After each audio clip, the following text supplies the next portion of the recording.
Hi there. Welcome to our English.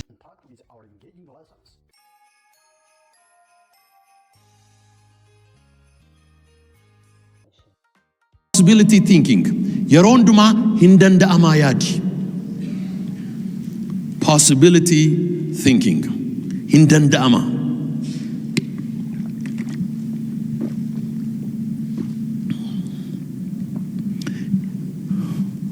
Lafa kanarratti yeroo hundumaa guyyaa hundumaa wanta hin danda'ama hin jennetu dandamaa oola. Mee nu keessaa galgala kana harkisee aduu kana samii kanarraa gadi buusee addunyaa kana dukkaneessuu danda'u jira nu keessa. Yookiin immoo akka isheen hin dukkanoofnee fi aangoo isaatiin ajajee dhaabuu danda'u mootiiniif mootummaan hin jiru.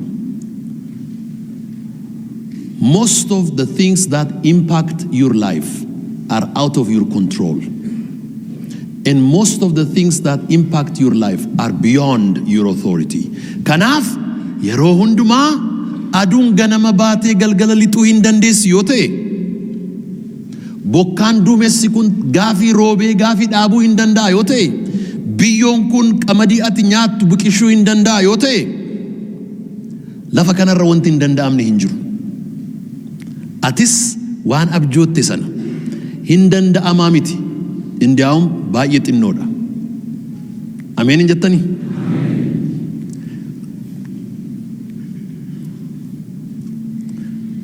Baay'ee xinnoodha. Baay'isee xinnoodha. Baay'isee xinnoodha. So always ambo keessan jiraadhaa jijjiirrachuun barbaada yoo jette hin danda'ama. Hiyyuma keessan jira bor sadarkaa jijjiiruun barbaada yoo hin danda'ama. Qotaan jira always orientation idha, thinking orientation. Yeroo hundumaa maal jedhamaa guddanne as yoo galagalte hin danda'amu, ach hin danda'amu, ol ilaallaan hin danda'amu, ach ilaallaan hin danda'amu, achoo hin danda'amu, abbaafaati hin danda'amu, mootummaan hin danda'amu, barsiisaan hin danda'amu, hiriyaan hin danda'amu. Kun sammuu ilmoo namaa waan dominate godheef hin danda'amu yaanna. Eda galgala erga amboodhaa galle hamma halkan walakkaatti hin rafneen isiniin jedhe. Keelaa isheen jedhamtu faranjiin suni pirojektii tokko irratti tuma dubbannu waan isaan haasa'anii waan biyya kana hin fakkaannedha. Waan biyya kana hin fakkaanne waan biyya kana ala yaadamu yaadu ilaameen jedheen. Yaadi si yaaddan gaariidha garuu haala biyya kanaa wajjin hin deemu hin danda'amuun jedheen. Maaliif akkasitti yaaddu isin Ameerikaanota waan taatanii fi isiniif hin danda'ama nuuf hin danda'amu haala amma jiru irratti akkas naan jette. Sababii nuuf hin danda'ama jennee imaajineeshinii keenyatu gargari.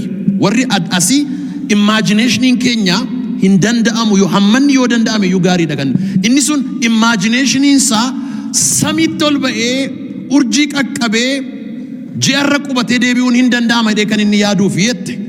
The three stressors of life barabaraan deebi'eera jette. Mucaan Ameerikaa keessatti dhalatu maalan nyaadhaa bara jireenya isaatii hin yaadu.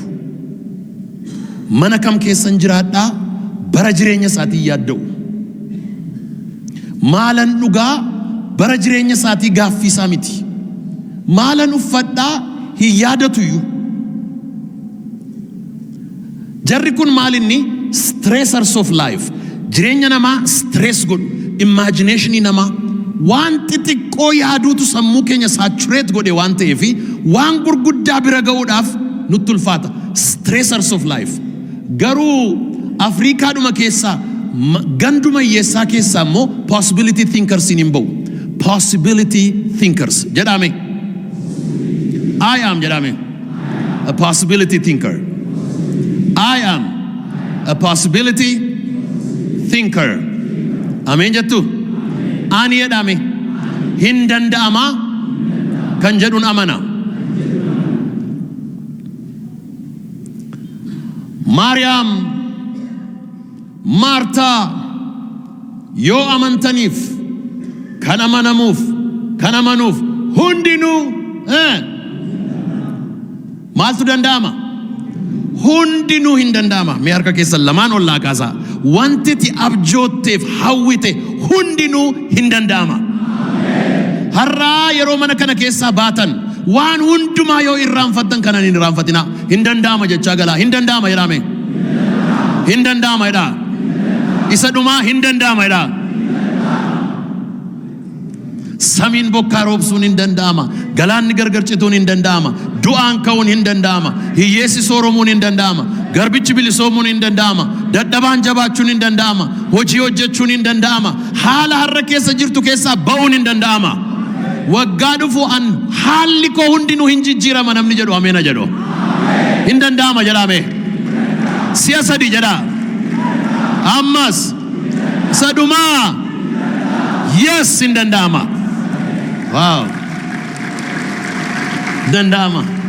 Wow. Hin danda'ama. Hin danda'ama.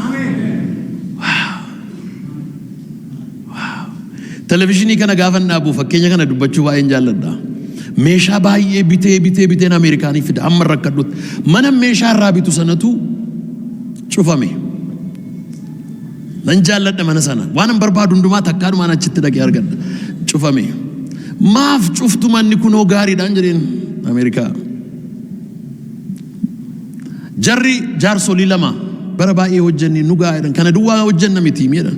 Indiyaawwan maaliif sittin himnu jedhan. Nuun riil steetis baay'ee qabna Ameerikaa keessaa jedhan. Jeettii fi awuroopilaanis hin gurgurra Ameerikaa keessaa. Afrikaatti marmaarta miti maa tokko nurraan bitattuu naan jedhan.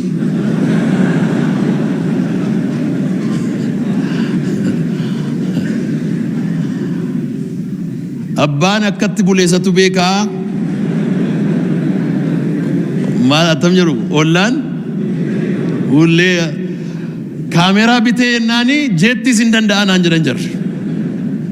Booddee hin danda'amu hin jenneen. Maal taareen dubbannaan jedheen.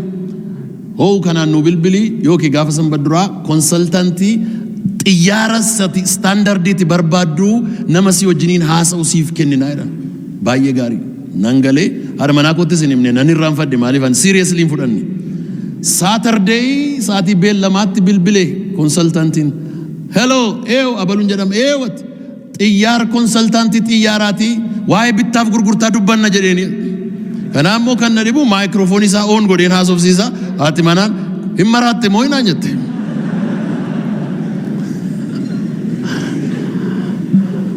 Egaa gaaffiin hiyyeessaa maal akka ta'e beektu miti yeroo hundumaa. Meeqa xiyyaarri gatiinsaadha. Gaafuman jalqabu meeqaan natti gurgurtu xiyyaara gatiinsaa meeqaan jedhe. Amma waa'ee gatii dubbanna utuu hin taane gatiin dhuma irratti dubbanna aanataati barbaaddu dubbanna jalqabaa jedhe. Diskashinii isaa najmu ilma dheeresse namichi. Asii Addis Ababa isa buumoo dura Awurooppaa bu'ee isa Addis Ababa buumoo isa nama meeqa butu isa keessa ciisan immoo isa keessa nyaatan immoo isa paasenjarii meeqa baatu immoo isa baay'ee fiigu immoo isa fiiwulii hinuma tarattare namichi. Isa gaariinsaa meeqa gatiinsaa abeet gaaffii Afrikaa kanuma miti egaa. Akkan gaashan qabne shakkuutti ka'e namichi. Ituma inni laaffisin baay'ee diskashiniin keenya xinnoo dheerachuu waan danda'uuf wal arginee haasofnu gaafa sanbata guddaati kunii gaafa dafnoo wal arginu baay'ee gaariidha jennee hin cufne natti galagaltee haati manaan koo fayyaadhaati garuu naan jette. Fayyaadha. Eessa qubachiiftaa itti? Eewutu oofaa itti? Attamitti binnaa jette? Argitanii kaleessa waa'ee awurooppilaanii iyyuu hin haasofne har'a xinnoo fooyyofneerra waa'ee eessa qubachiisna haasa'utti kaaneerra jechuudha.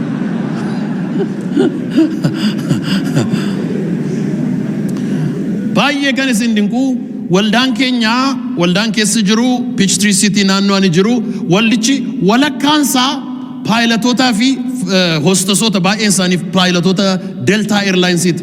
Namichi paayilatoota leenjisu. Ofiis xiyyaara oofu namni guddaan tokko yeroo hundumaa baay'ee walii wajjin dubbanna gaafa sanbata guddaa waldaa booddee dhufeetu ilaamee Dr Gemechis jedhama. Haadha manaa koo wajjin dhaabanna. Yeroo hundumaa waa'ee tajaajila keetii yaada. Karuma kaman si wajjiniin dhaabbadha jedhee yaada. Karuma kamiin si gargaaru laataa jennaan argiteeri argame inni oofuun jedheen haadha manaa kootti.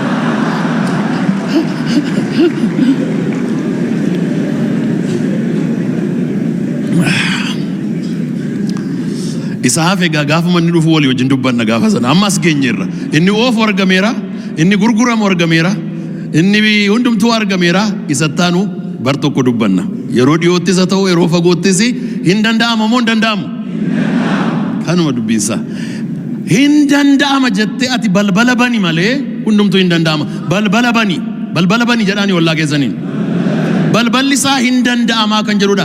Yes we can jedhe Obaamaan. Yes we can.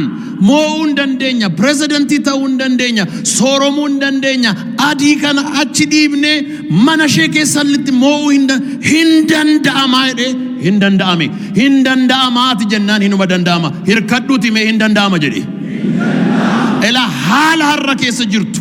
Mana har'a keessa jirtu, hojii har'a keessa jirtu, qalbii har'a keessa jirtu, yaaddoo har'a keessa jirtu, cabsitee keessaa ba'uun hin danda'ama. Hin danda'amu warri jedhan yeroo mana hoogganan manni sun yeroo hundumaa hidhamaaf dadhabaa ta'a. Yes, possibility thinkers. Utuu gooftaanii dhiibuu baatee Maartaan Alaazaariin achi keessatti hambiftee turte. Alaazaar xaxamee ciisaa. Gooftaan nan bana jedhaa dhiisii yoo guyyaa afur guuteeraa mii dhiisii hin kaa'amennaan nan beeka gaafatti deebitee dhuftummaan kaa'a dheeressaa jirti machi gooftaan asii balbala banuuf jedha obboleettiin dhiisii gaafa sana ammaa waan baay'eetu ta'a dhiisii warra akkasiitu naannoo kee ati ka'uuf jetta lakkii dhiisii siin jiru hin ajaa'aa siin jiru nama baay'eetu si baqataa siin jiru. Abbaan jaallate haa baqatu. Abbaan jaallate haa dhiyaatu. Ani garuu boollaa nan ba'a.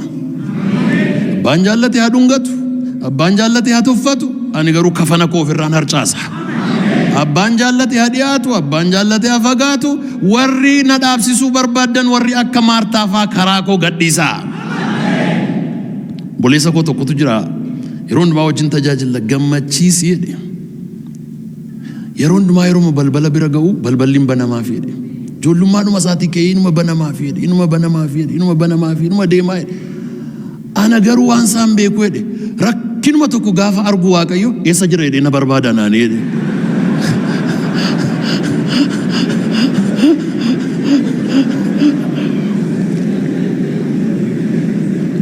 Possibility thinker gaafa ganama kaatu balballi koo banaadha jedhe. Baankiin banaadha, manni barumsaa banaadha, lafti qonnaa banaadha, lafti hojii banaadha, diinonni koo kukkufaniiru, gaarri koo jigaadha. Hin danda'ama jedhaa iyyame. Yes. Yes, hin danda'ama.